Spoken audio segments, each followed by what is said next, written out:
folks, welcome to another Absolutely Outdoors. Today we're going to be in, is it Crawford? No, we're on the other side of Crawford. We're in Dixie. We're in Dixie. Yes, okay, sir. Okay. We're in Dixie, and we're going to be making or building fly rods. And I don't think I've ever seen that done. I've always wanted to see this, so, you know, it's going to really be good.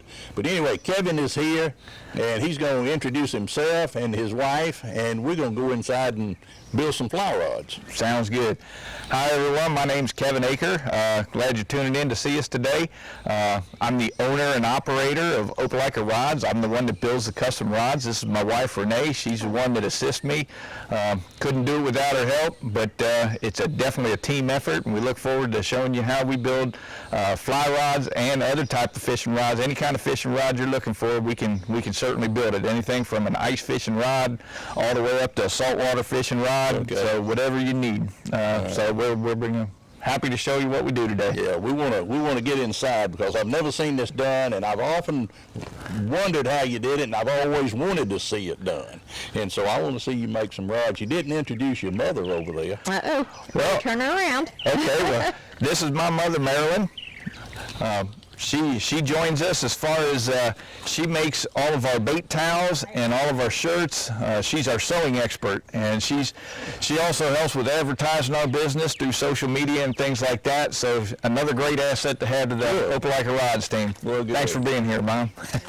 Yeah, thanks for being here. Okay, we're going to go inside and watch Kevin make these rods. Don't go away. We'll be right back.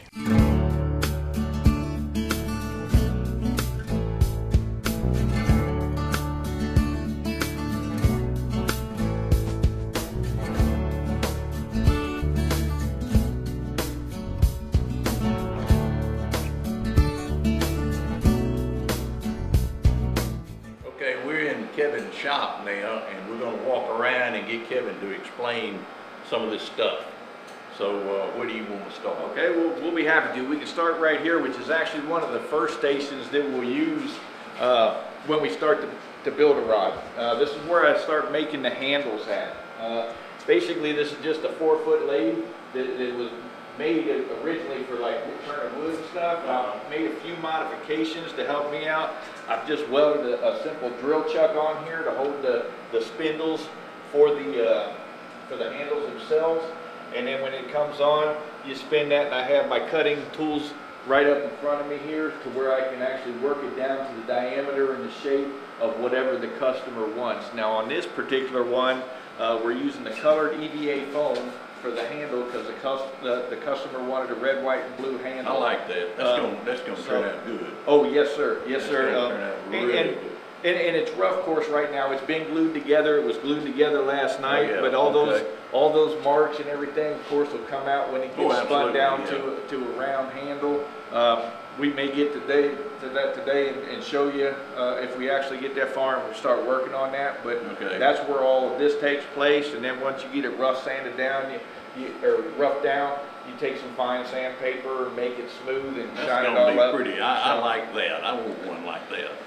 And you'll find out there's a lot of different things you can do. I mean, it's limited only to your imagination. I'll show you when we get down to one of my other rods where we've cut some burl cork once you get it round into some different shapes, and you glue it all together, and then you can fine tune it to where you can create swirls and checker patterns and all different things. So again, it's limited to your imagination, but it's a simple process, but it can get away from you too, because it's one of those things, one little gouge in there a little too deep, I was starting all over. So to that, and it's not real hard, and so one little gouge would really mess it up. Yes, sir. It's not very forgiving, and that's one of the first things that I learned about fishing rod building is patience. That is the key to everything.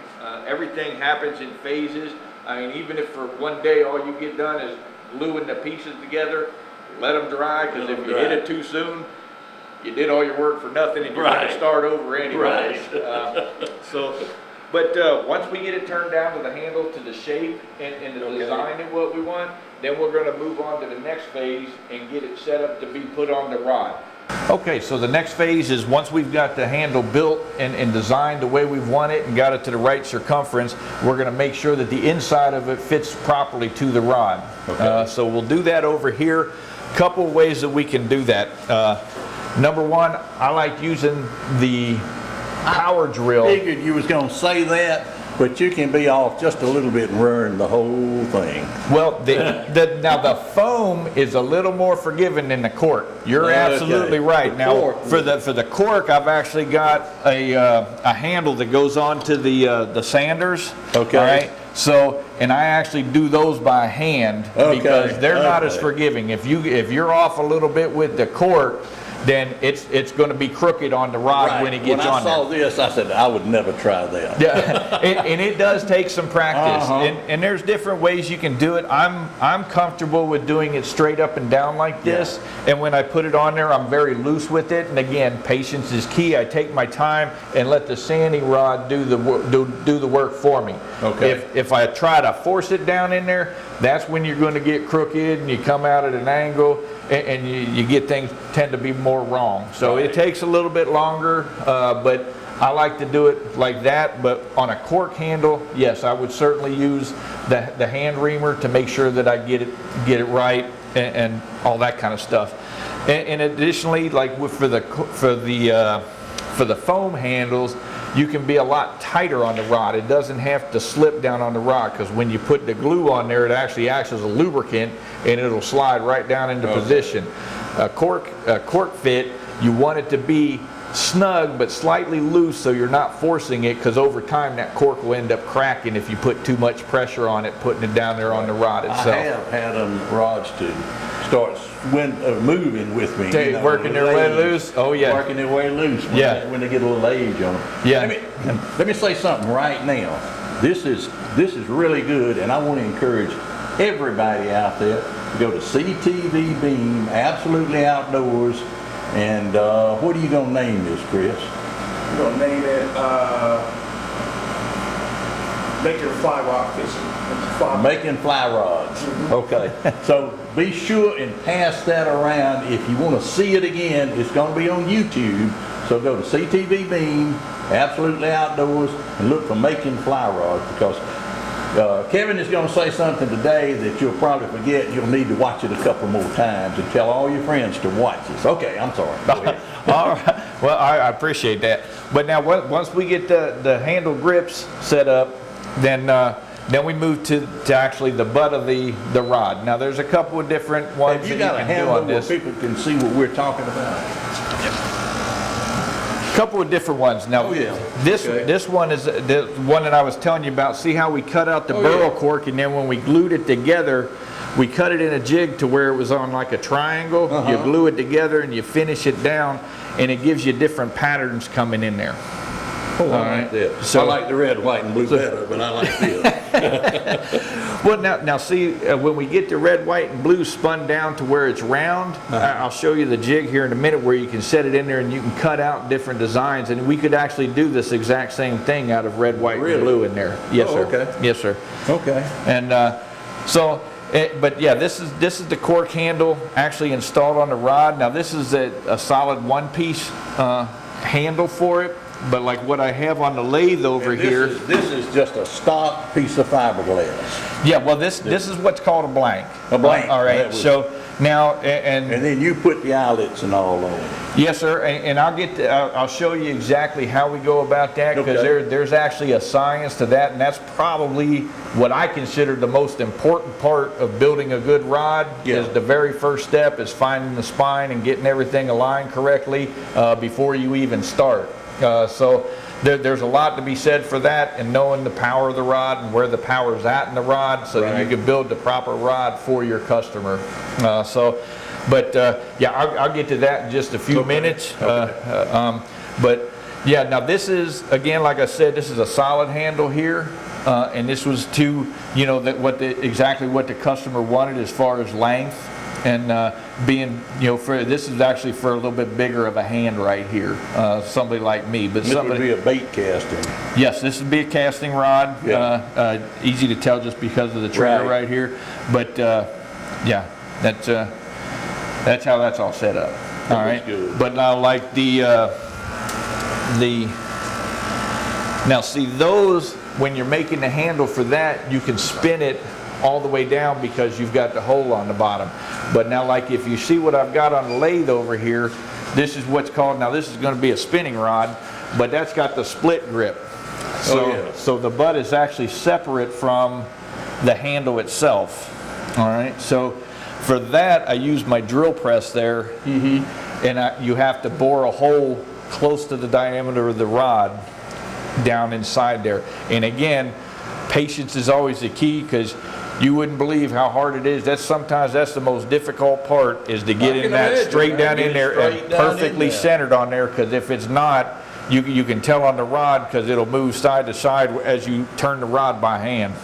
Kevin, I noticed that all of the rods now have this. Used to, it was just one solid piece. Why are all the rods going to that? Well, I don't know that all the rods are going to that. Everyone, but I'm seeing a lot you're of them, right, yeah. a lot of them are. But what that changes is the balance of the rod, and it reduces the weight of the rod. Okay.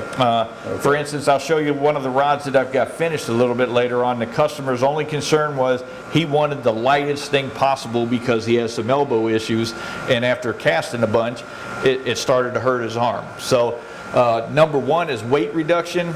Number two, I love these because on a custom rod, I can do whatever design work I want down here, and I don't have to worry about it cracking and coming apart. If I was to put like stickers and the epoxy and everything up here, where I start getting past where the power of the rod is, and I can actually, that rod will actually bend here. If you lay into a big enough fish, that epoxy will, over time, it'll start to crack and peel off. Okay. Down here, I never have to worry about that. I can put pictures on them. I can put names, whatever the customer wants, I can put on there, and I don't have to worry about it, other than if they've got, a ring, or, getting scratched up by hooks and stuff like that later on. Right. But it's much safer to have something, like a picture or something down there, under that part. But it also changes the balance of the rod. Yeah. So if you're fighting a big fish, you get a much better grip and handle out of working it on a split grip like this, and your reel being a little bit further forward than if your reel was sitting back here and all you had was that handle down there to work with. You're not going to have as much control of the rod as you're fighting a good fish on there. So, but yes, split grips are definitely more popular right now, and they do a lot to change the rod and make it more user-friendly when you're fighting the big fish. Back when I was a child, the first spinning rod I ever had, it had a cork handle, and it had two rings, and you put your old Mitchell on there and push those rings together. That's a long time ago. Yeah, I'd say that. That's a long time ago. Yep. But now, like some of the absolute bigger rods, like I'll show you the one behind us here. This is for one of the cat fishermen that I'm building up in Ohio, and he wanted his reel seat to start at 24 inches from the butt. Now this is a very rough cut, so don't. Why did you want pink on there? This rod is special to this young man. He's building a rod for his mother, who was just diagnosed with stage 4 breast cancer. Okay. Now this is actually a rebuild, because what I did. It will have, I'm painting on a pink ribbon right here. Really? And then the bottom of this from here will be marbled in pink and gray when it's completed. Ooh, so, nice. And then the wraps for the guides, excuse me, I'll get behind you right here. Yeah, now when you say guides, tell everybody out there what you're talking about. Okay, the guides are, a lot of people call them eyelets. The guides are what the fishing line travels through, right, and is guided through as it goes down the rod. But the guides will be placed on top of this, which I've already spun the pink thread with the color band of black in there. Okay. But it'll have a black overwrap with pink showing on both ends. Okay, now, when you put the eyelets or the guides, as you call it up here, do you glue it and then come back and spin over that? No, the way I do it, there's a couple of ways you can. You can do it. They make a certain glue for the guides.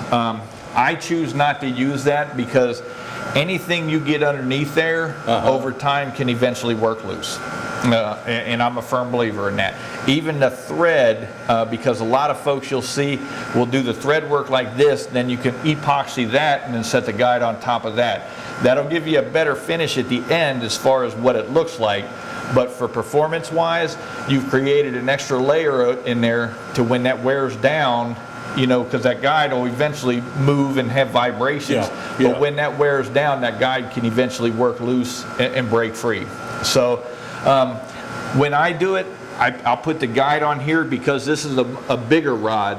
I'll put the guide on and then I tape it in place until I do one end of the guide, and then I'll remove the tape and finish the wrapping with the thread. And then simply wrap the other end. Now, for a smaller rod, you can see like I've got this right here, just a hollow tubing. I'll cut off a piece of that and it slides down over the rod, and then you slide the guide underneath that and it'll hold it in place, and as you wrap it, you just take your razor blade and cut that and it flops off and gets out of your way, and you can finish wrapping it and it doesn't score the rod in any way or anything like that. So, and going back to what you said when you asked about the pink, one thing I've learned, and I learned this real quick in the custom rod business, I mean, number one, it's always all about the customer. Right. But number two, it's amazing how many people want something that's just personalized for them. Oh, absolutely. That's why you're here. Yeah. And I'm actually starting a rod next week, and it's for a lady that actually was a referral from the same person that's building this rod. But we're putting a picture of her dog on it, and then she took pictures of the dog's paw prints, and then we're going to paint the dog's paw prints down here with a picture of her dog in the center of it, which, I mean, I think is just going to be absolutely beautiful. Absolutely beautiful. So, yeah. But it's very personal to them, and of course they can't get that anywhere else. You're not going to find that at a store or anything like that. So it makes it real personal to them, and people really enjoy that. So. But yeah, and then this is a different type of handle. What I was actually going to show you is this handle here is a cork wrap. So and if you look closely, you can see the lines and maybe feel where it's wrapped onto there. But basically, let me see. Oh, it's easier to tell up here actually. You can see the lines. So it's like 1 inch thick cork, and it wrapped and it's glued to the rod like that.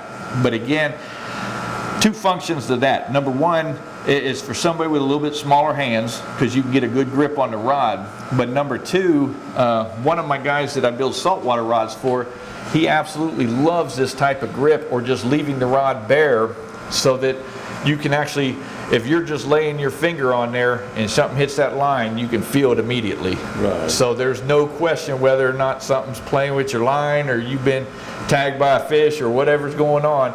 You have a good sensitivity of what's going on with that rod, the smaller the handle is like that. Because with that EVA foam and things like that, you're going to feel it, but not as reactive as what that is. Well, this is nice. Now, you'll notice that I've started to seal, and again, this is a series of processes. So you can see where I've sealed all the ends of where the tape stop. Right. And even this is just a rough layer down here, because it'll have another layer of thread to give it a clean look, and then it'll actually have a pink color band at the end of each one of these, but that the epoxy keeps it from sinking down into the cork and creating another level of imperfection, as I guess what I would call it. So, but again, it's just a slow process, and you have to be patient with it. All right. So, any other questions on the handles, or how we go about making them, or anything like that? So this is going to be interesting to me. Okay. How you put that thread on there, or line, whatever you call it. I don't know. Yep. Okay. Well, this is my power wrapper here. I don't always use a power wrapper. I personally like using a power wrapper. I have a hand wrapper over here, does the same thing. You simply spin in the rod by hand, as opposed to this. I have a foot pedal, much like a sewing machine, that spins the rod for me, and I just guide the line on there as it takes place. Okay. So, and this is my thread holder, and I'll do a demonstration. I'll put the hook keeper and everything Yeah, on I'd here like in to just a see little that, bit, yeah. and show you how we do that. Okay. Now the tape down here is for before I get started on the rod. I'll actually do the measurements to find out where the guides are going to be placed at. Most of the time when you buy the guides, it'll have a chart that tells you what side of the rod you're working with, and it'll tell you how far from the tip each guide should be placed. All right, and these are normally figured out. You can do the work yourself, but really no sense in it when they've already done that for you. But you can do a drop test by the weighting of the rod. Like this one's rated, I believe, at 12 pounds. So if I had that on there and I put the tip on there, I would actually go ahead and bend the rod to its 90-degree point, which should be the maximum bend for the rod. And then you can actually place your guides where you would want them, so that you don't have too much of an angle at any given point and create a friction point on your line. But 9 times out of 10, these are going to get you right on spot, especially if you're working with the Elite Series guides. They're going to get you right on spot to where you've got a perfect smooth bend to your line, whether you're doing casting or spinning. But now when I do that, I've got a grease pencil that'll actually mark where I'm going to place everything at, and then it simply wipes off once I've got the guide on there. Okay. But the important things about that are, number one, getting your tension set correctly. You don't want to be too tight or too loose. Common misconception when you're spinning them on there for your first initial set, you don't have to be perfectly aligned at that time, because once you get everything on, you're going to straighten everything out. I've got a laser that actually mounts into here that'll align. You know, it shoots a light down there so I can align all my guides to make sure that I'm perfectly straight, and I don't have any that are off center. So again, we'll get I'll show you that here in just a little bit, and how we go about doing all of that. But this is my power wrapper, and then of course these are all my different threads. Now is this a special thread? But it's a nylon thread. Nylon thread. Now, Okay. any thread will pretty much hold the guide on there, but the nylon thread is good because it'll hold the color and it'll hold the guide on there. So I use the Pro Wrap nylon threads. Now there's a couple of different kinds. Like this one here has not been color treated. Now I'd have to look through here to find it. Now these, to me, give a more vivid color if it's not been treated.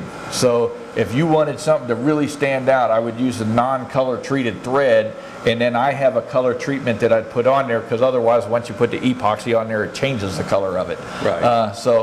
But that, to me, that gives a more vivid color. Now some of the colors, if they say color fast on them, have already been color treated, so I don't have to do anything to the threads. I can go straight from wrapping into putting the epoxy on them, and I don't have to do any kind of treatment on there, and it'll look just like it looks here. Okay. All right. Okay. So now they do have a lot of designer type threads, like your metallic threads. Now these, That looks like a little piece of wire, doesn't it? well, and it's actually, if you get into it, it's got a small piece of thread through there, and it's got like metal thread wrapped around it. Okay, okay, it was. It's a little bit trickier to work Yeah, with. Now I'm sure. I get a lot of customers ask me to do a whole guide wrap in these. Now I try not to do that, and I try to talk because it's very brittle.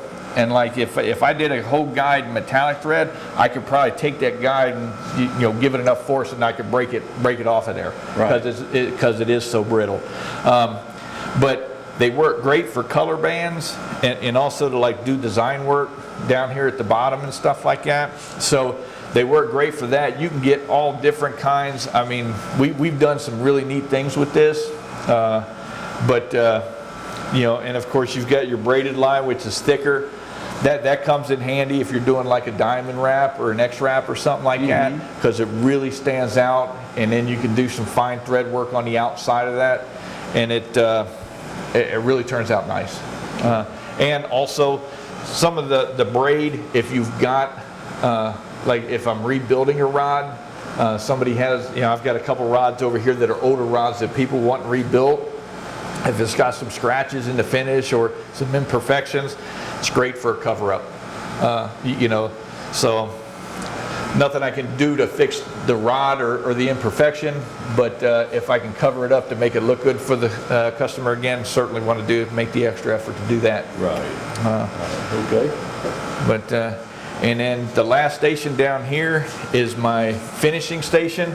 Once I've got everything put together, now a lot of times, like this one here, I use the color treated thread on, but I still put color treatment on there. That serves a couple different purposes. It helps the epoxy go on better, and it also helps seal everything up a little bit tighter for me. But this one, as you can see, is a spinning rod with a camouflage grip. We did green colors with the black on there as well. Now this was a two-piece rod, and you can see, now this is how I mark the spine on these when I do that. And again, I'll show you how I mark the spine here in just a little bit. But so See it there too. yeah, each piece has to be aligned correctly, and That's where get you everything. use your laser and get these eyelets. Yep, before I put the epoxy on there, I'll put the laser on there, and you have to turn off all the lights, and you actually bring the tip of the rod up, because otherwise it gets shattered out as it goes down through the guides. But Right. yeah, once I get that on there, we'll start to spinning it, and it takes about 24 hours or more for a rod to dry. Usually I'd recommend not using a rod until it's had good 36 hours to dry, so that you don't have any problems with the finish. The finish is probably the most important part, but it's also probably the hardest part. Yeah. Because it's incredible. You can work for 4 hours on it, and you get one little air bubble in it, and basically you have to start all over again. Well, the hardest part to me is if I had a new one, waiting that 36 hours. That is true. That would be the hard part, and without not using it for 36 hours. Yeah, yes sir, yes sir. And honestly, it takes for a custom rod, I usually tell my customers to allow 4 to 6 weeks from the time they order it to the time they actually get it, because it takes me about a week to get everything here, and then like I said, it's going to take 1 day to make a handle, 1 day to get that glued on. Of course, that's going to have to dry for a whole day. It's going to take another day to spin it, and then it's going to take a day for this to dry and that to dry, and then you're 36 hours. So by the time you get everything done, you're looking at about 4 to 6 weeks before you'll actually get the rod, and it's going to be ready for use.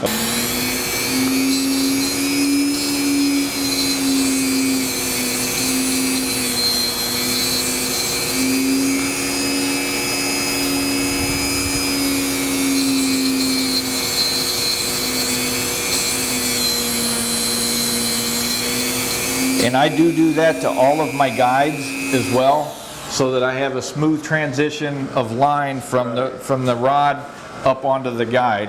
And then because this is black and we're doing the black colored guides, I usually take my Sharpie, because as I've grinded, you can see where I've created the little silver spots there, and I don't want any of that to show through underneath the thread work. So I'll take my Sharpie and just kind of get rid of all the silver marks there before I go ahead and put it on there. And now this thing's ready to go ahead and put on there. So again, I like to use the tape to put it on there. Now for the hook keeper, I've turned the rod 180 degrees. You can find the center of that so that the hook keeper is on the bottom and not the same, so you don't have to worry about your line bumping it as it's flowing out. So I'm going to go ahead and put my hook keeper down here. Excuse me. I'm going to tear off a small piece of tape, which will hold that end in place. And that'll come off here in just a few minutes. And what I'm going to do is I'm going to do a black wrap with a gold color band on it.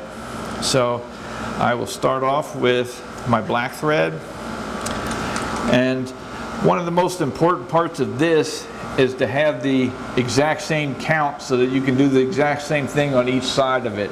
So what I'll do is I'll do 3 wraps by hand. 1, 2, 3. And then my 4th one, I'm going to spin the rod while I move this over, and that's going to create my lock-on bite. So once that thread comes over the top of those, that's holding all my thread in place.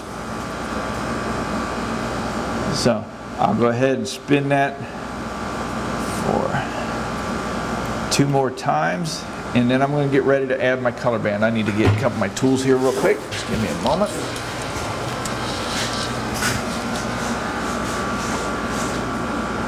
So I cut that piece off, and then I get my color band, which is going to be a metallic gold on this one.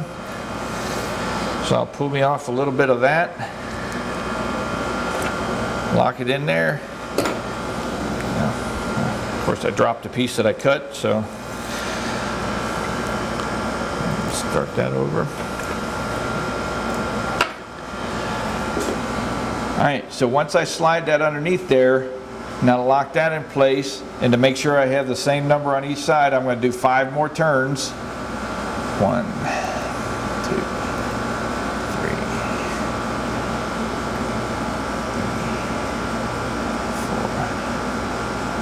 5. And then I'm going to do my color band, which is simply, I'm going to do 3 wraps of the gold trim, which simply goes underneath there.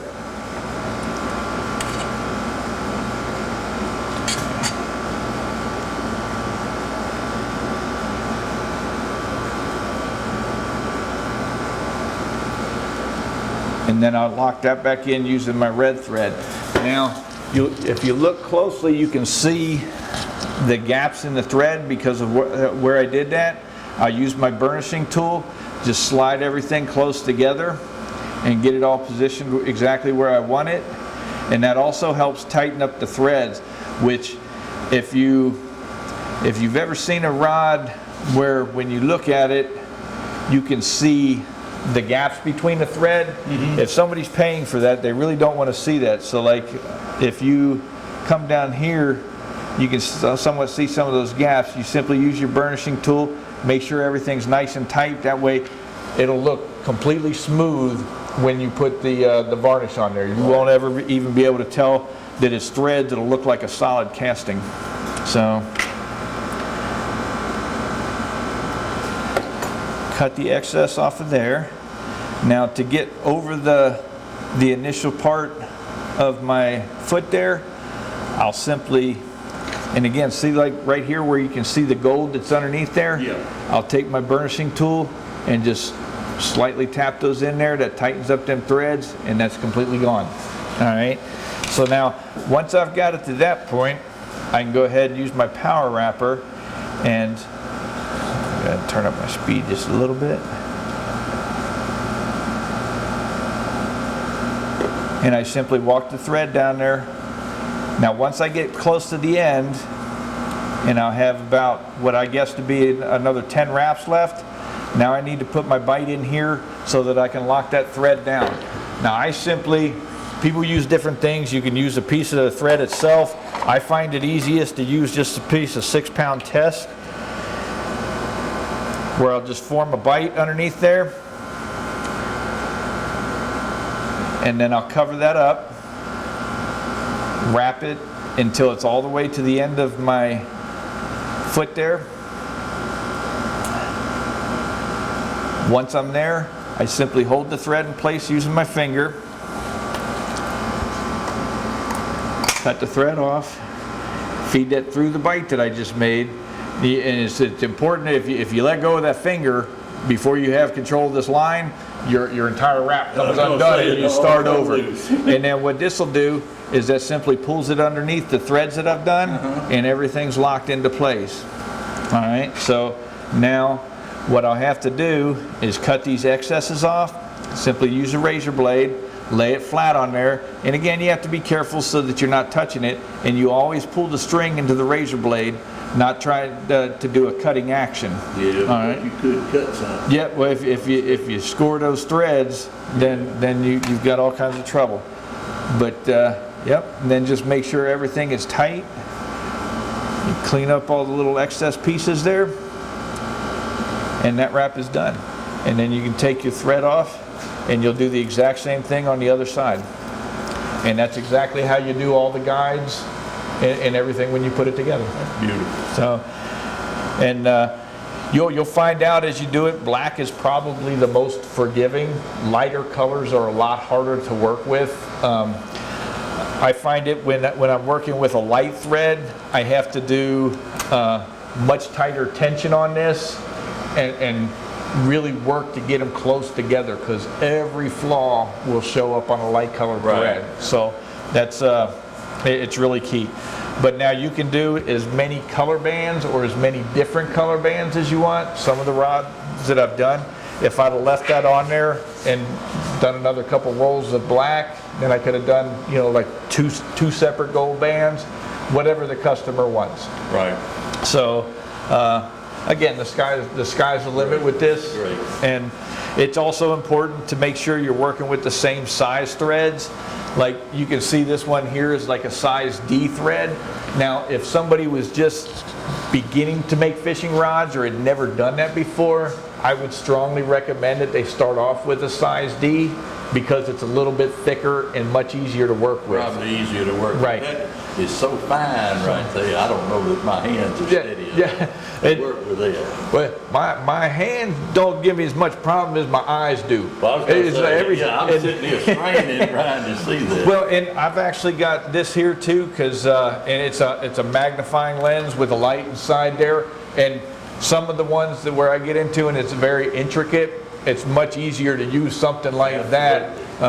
But yeah, I was actually just telling my wife the other day that I need to go get me some more glasses, or by the time I'm done, I probably had those Coke bottle glasses that. Okay, when somebody calls you and places an order, this is what you ask them. Yes, I don't get as many phone calls as I do like emails or people hit up our Facebook site. But yes, this is basically my starting grid for somebody to design a custom fishing rod. Now, a lot of these questions, say you're getting it for a gift for somebody, you might not know specifically the questions. So I am prepared. I can coach you through. Really, all I need to know is like some of the specifics, like what is his favorite colors and what's he fishing for. You know, so like if you have somebody that's fishing for catfish, that's going to be a whole lot different rod than what you're going to get for a bass fisherman. Absolutely. So, you know, and of course you're going to want to know if they're using a casting or a spinning rod. Right. But all the other stuff is kind of flexible. But one of the things that make our shop unique is we're not as fixated with putting our name on the rod as we are with putting your information on the rod. We've had customers put pictures on their rods. We put their names on the rods. Our military folks like to have unit patches put on their rods and their ranks and things like that. So it's more focused on you. So I'm not interested in, of course I'm interested, I'm in business like anybody else, but if you tell me you're not interested in having an Opelika Rods logo on your rod, I don't put it on there and I don't argue with you about it. But you know, if you want your name, Steve Abbott, put on the rod, by God, that's what goes on the rod. That's great. A good example of that is great gifts. this is the rod I was telling you about earlier. I got a friend that does a lot of tournament fishing, and he was interested in making just the lightest rod that he could possible. Now see, this is what I was telling you, when you get it good and tight, you can't even tell that that's thread. That's what I was looking for. Yeah, you can't. You can't tell. It looks like a piece of tape or just glue or paint or something. It's so tight. Yep. That's a fine looking rod. Yeah. That is a fine looking rod. But now for his, he wanted it as light as possible, and feel how light this rod is. I mean, it don't weigh nothing. And those are the graphite grips, which are the lightest you can get. And of course, I went with the TTRLA guides, which are extremely light as well. But if you look on here where we put his name, you know, I got custom rod for Bart Vigo on there. Okay. And that's his name, and he didn't want all my logos on there and all that kind of stuff, but he got a very light, well-balanced rod that I think is absolutely beautiful, and it shouldn't give him years of fishing in the tournaments. That's So beautiful there. It's hard, of course, you can't see the tree. yeah, yeah. And I see it. Now, that's not always the case. Like I said, black is very forgiving when it comes to the thread work. But you rub it and it's still so smooth. Yeah, You don't yeah. know this. Yep, but when you get light colored threads in there, it doesn't always come out like that, and you Right. tend to you can see a lot of the thread work when it's the light colored threads. But that's just another example of what we do, and like I said, some of the things. And then this here, this is one I'm going to be delivering over Father's Day. Make sure I don't hit my ceiling fan up there with it. This is Like that. the father of the young man that we were telling you about with the epilepsy and stuff that we donated to Rod. Yeah. Well, this gentleman came back and he ordered a rod, and he owns a place called Bears Bait and Tackle. It's in Ohio. And if you look at the end here, we actually put his business logo on there, and we subdued it quite a bit because that's what he wanted. But now we did the marble down here on his split grip, which, and again, he chose to have the rope handles like that. Now these are popular on saltwater rods because no matter whether they get wet, muddy, or whatever, you've always got a good grip on these. So I've never seen one like that. but he does a lot of catfishing. Now, for a saltwater rod, a lot of times when I do the rope grips like this, I'll put the shrink tape over the top of them. And that's just to help preserve it, because once you start getting a lot of salt down in there and stuff, eventually it's going to rot over the couple of years. There's just nothing you can do about that. Beautiful. Salt's going to take away everything. Beautiful rod. But yeah, It's a beautiful rod. he hasn't seen this one yet, so but yeah, Get into that fan. he'll certainly love that. Yeah. And we use just about any kind of rod blank you want. This here's a 10-foot rain shadow. Usually I tend to prefer the MHX rods. That's just my personal favorite. But I've done St. Croix rods, OEMs, rain shadow, you name it. We'll build it. And I've got a couple of different dealers that I work with. So if you have a particular rod in mind that just suits your fancy, then by gosh, that's what we'll build for you. But Well, Kevin, we sure enjoyed it. all right, learned a well, lot. I appreciate I've it. learned a lot. Patty, my wife Patty, you know where he is now, and my birthday's coming up in July. So, All right. you know. Well, Steve, I do have one more thing I want to share with okay, you real quick. And we kind of alluded to that earlier today, but we did this when we found you were coming out. We ended up putting a rod together for Absolutely Outdoors. Oh man! And it turned out to be a beautiful rod. You're going to have to wait 36 hours because it's not completely dry yet. I know we talked about that, but yeah, it's a nice little casting rod, and we wanted you and your team here to have this. Well, thank you. And That's another one of our techniques, I hope- sir. Yeah, absolutely outdoors. Yeah. You know, how about that? and It's that's great. that's actually painted on there in a metallic spray. It's airbrushed. What we do is I got one of those Cricut machines, and we cut out the stencils, and that's just another thing that we can do for folks is you know, we can paint it on there instead of being a sticker underneath there. That it allows us to put a lot thinner coats on and do things like that. Beautiful. So That is We beautiful. need to thank but That is beautiful. that is for you and your team. Well, thank you so much. and, thank you so much. Appreciate you Thank taking you. the time to come Thank out here you. and join us for a day. Hopefully we can go fishing That's sometime. right. I want to go fishing. All right. Hey, don't forget to mention the other part of this team that's working on rods at home for us. Oh, my son is now. Oh, really? Well, he's trying to join a team, and we actually I've got him set up with some rods that he's trying to His name learn is how to Brian. spin, and he's actually going to be Ryan. going. Ryan Ryan. with an R. Yep. And Now, where hopefully, does Ryan live? Smith Station. Oh, okay. Okay. yeah, He's it's right over, here. over there behind the racetrack and all that Oh, kind okay. of stuff. Yeah. Okay, good. Yeah. Good, So he's working his way in, and hopefully when I'm too old to do this, he can take over the family business and go on keep creating the way it's great going, fishing you're rods gonna, for you're gonna have everybody. to have some help. Yeah, well, it's getting there. Really Like I said, booming. it's a good problem to have, but we're really enjoying it. And just kind of a plug for our business there, and to show you a little bit about what my mom does. Anybody who gets a rod from us gets one of their bait towels, and then we actually have little carabiners that go on them, to where you can just hook it to your belt. So while you're out there fishing, you get dirty, nasty, or whatever, you wipe your hands off. Of course, that's got my logo on it. Yeah. But now, like the one that we did for Fort Benning and the Garrison Commander, we put his name. I mean, we're not completely sought on personalizing for ourselves. It's for somebody, and the person that bought the rod for the breast cancer got a pink ribbon on their rod, bait towel, and all those kind of things. And of course, they always get, I know they're called can koozies, but they're my beer holders. There you go. But yeah, everybody that gets a rod gets one of these as a gift. So That is great. That is certainly makes fishing a little bit more enjoyable. And I am so proud of this. I'm just We have a really good friend that makes those for us. okay. And he lives in, I guess it's Smith Station. yeah. He makes those for us. Yeah. Okay.